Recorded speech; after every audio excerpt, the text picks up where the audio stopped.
Mga Gunita ng Himagsikan by Emilio Aguinaldo. Who is Emilio Aguinaldo? Emilio Fami Aguinaldo Sr., born on March 22, 1869, in Cavite El Viejo, or present-day Kawit, in Cavite Province.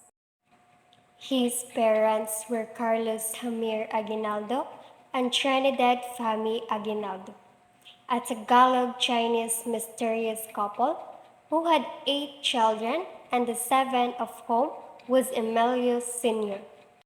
Emilio Aguinaldo attended elementary and secondary school at Colegio de San Juan de Letran, but he did not complete his high school education after his father passed away in 1883. Emilio stayed home to help his mother manage the family's agricultural holdings. At 25, he became Cavite Viejo's first gobernadorcillo capitan municipal. In 1895, he became a Freemason, joining Pillar Lodge 203 at Imus, Cavite with a code name Colon. He joined the Katipunan and used the name Diker Magdalo. He became the president of the Biak na Bato Republic at Hong Kong Junta and First Philippine Republic. The battles he fought were Philippine Revolution, Spanish-American War, and Philippine-American War. Emilio Aguinaldo died in Quezon, February 6, 1964, from cardiovascular disease. A year before his death, Aguinaldo donated his Kawit mansion and all its contents to the government. It is now under the care of the National Historical Commission of the Philippines and known as the Emilio Aguinaldo Shrine. The original memoirs in Tagalog were prepared by Emilio Aguinaldo himself between 1928 to 1946. Aguinaldo decided to publish his memoirs at the close of 1963, and it was finally published in 1967.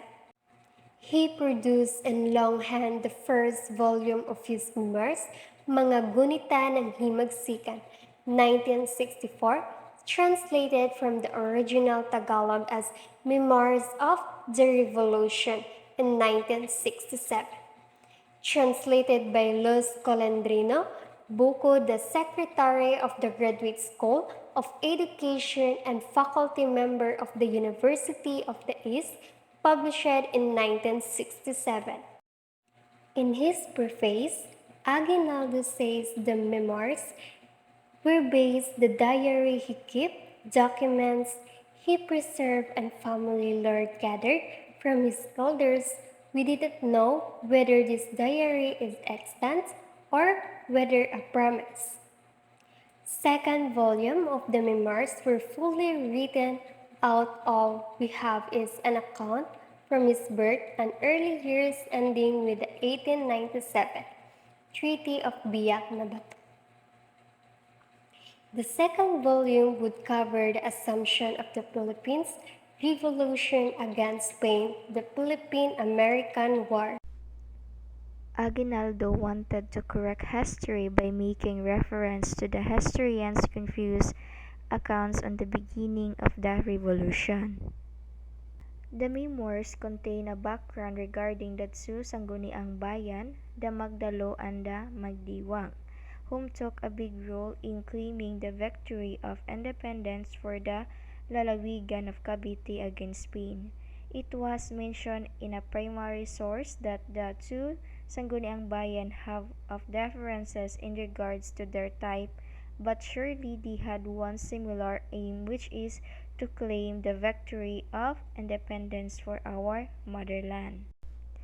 Aguinaldo stated in piece of this book why he wrote it: to help our historians fill in the gap of the past and to connect the scattered parts of our history, to preserve the past of our nation for the generations to come. awakening the inherent heroism and nationalistic spirit of the Filipinos against any foreign invaders that we may our hard-earned freedom. In addition, the book shows as whole the cruelty of the Spaniards, the different types of government under Aguinaldo, and even the struggles of the Filipinos in the attainment of freedom. The chapter 28 of this document was My Bloodiest Fight. Under Aguinaldo's command, the Filipino revolutionaries defeated the Spanish troops in Cavite. The whole province of Cavite was liberated from the Spaniard. Chapter 33 Magdiwang Council recognized Cavite was liberated through the effort of both the Magdiwang and Magdalo. Magdiwang, monarchian form, Andres Bonifacio, which is headed by King Andres Bonifacio, and Magdalo was republican form, which is headed by President Baldomiro Aguinaldo. Chapter 38 My election to the presidency. Aguinaldo was at Pason Santol in Dasmariñas on March 22, 1897. He learned of his election as president of the new revolutionary government on March 24, 1897. Aguinaldo received news that Bonifacio and his minister met in a council as passed a resolution declaring null and void the meeting at the Harras. Chapter 42 Military Court 5 charges were made against the Bonifacio brothers.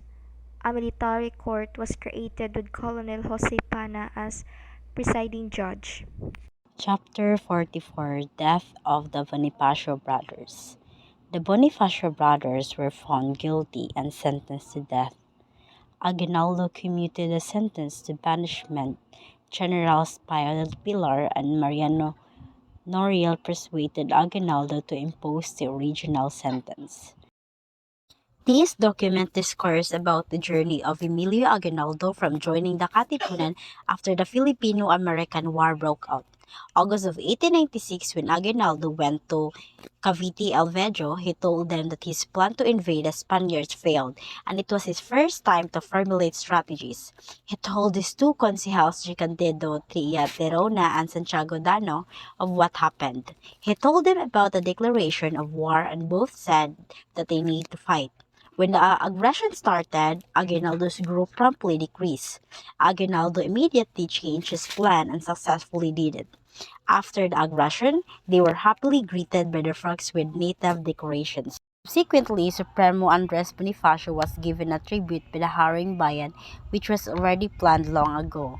After the tribute, the Magdiwang factions visited each of their areas in preparation for the convention of the two factions. The freedom of Cavite can be attributed to the efforts of the two factions. And by the way, General Emilio Aguinaldo, before entering the Katipunan, was a Gobernador Civil Capitan Municipal. His position in the government was like of a judge and a governor. It was just then that Santiago Alvarez encouraged him to join the organizations.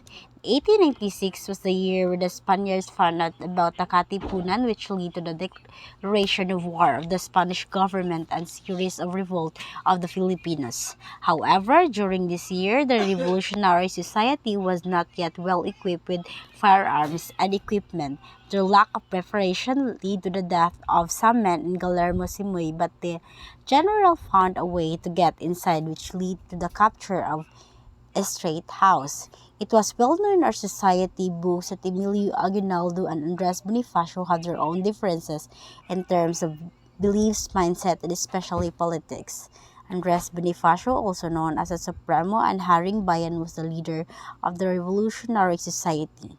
The KKK was divided into factions, namely Magdalo and Magdiwang.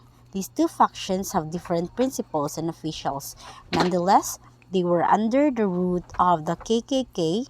However, Bonifacio favored the Magdiwang faction due to his kinship ties with its leaders and the recognition of his authority compared to the factions led by the Aguinaldos, which was the Magdalo factions.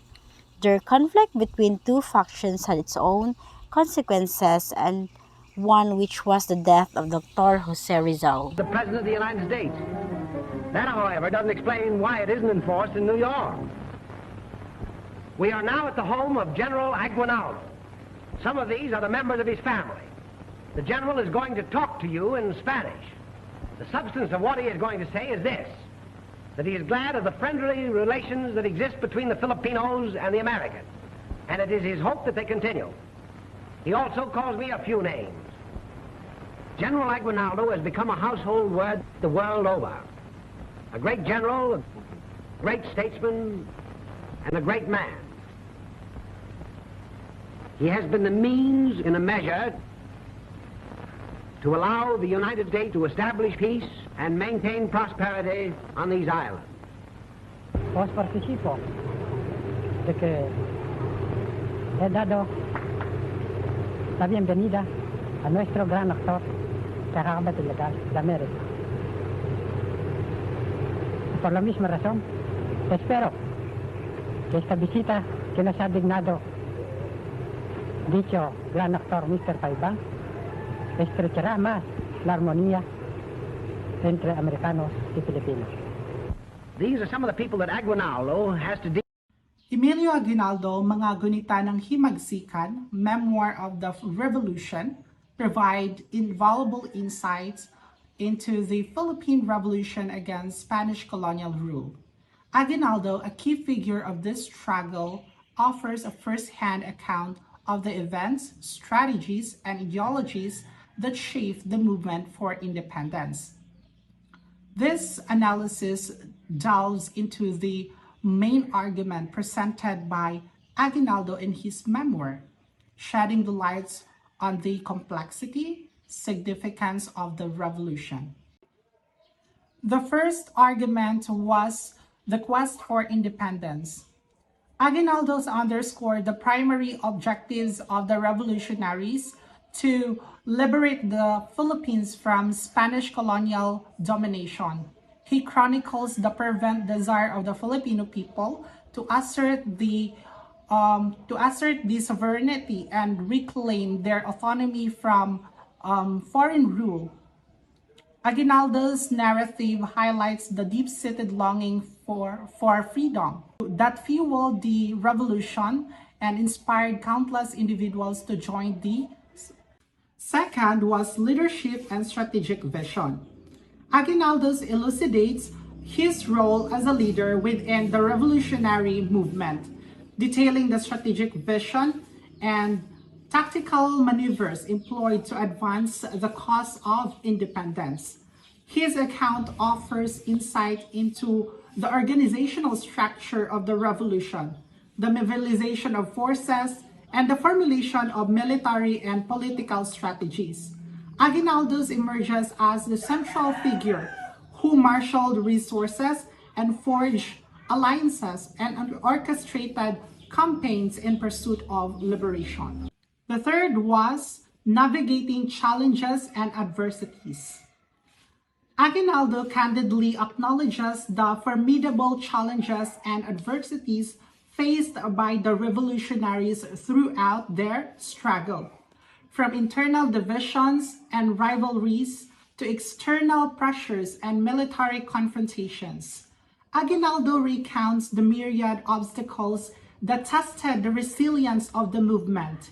Despite setbacks, he underscores the unwavering resolve of the revolutionaries to persevere the quest for freedom. The fourth one was celebrating triumphs and victories. Amidst the trials and tribulations, Aguinaldo celebrates the triumphs and victories achieved by the revolutionaries in their quest for independence. He recounts pivotal moments such as key battles won against Spanish forces and the establishment of revolutionary governments and the proclamation of the Philippine sovereignty. Aguinaldo's narrative resonates with pride and satisfaction as he reflects on the milestone attained in the struggle for liberation. Last but not the least is legacy and lesson learned. Aguinaldo concludes his memoir by reflecting on the enduring legacy of the revolution and the lesson learned from the epochal chapter in Philippine history. He emphasizes the importance of unity, solidarity, and the sacrifices of this pursuit of the national liberation.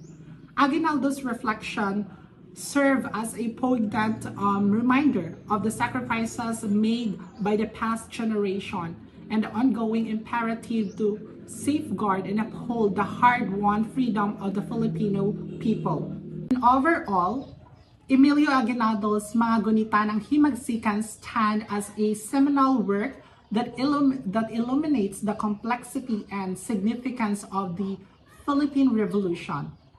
Throughout his first-hand accounts and insight, Aguinaldo offered a compelling narrative of a nation's struggle for independence and underscored by the themes of leadership, resilience, and the enduring quest for freedom.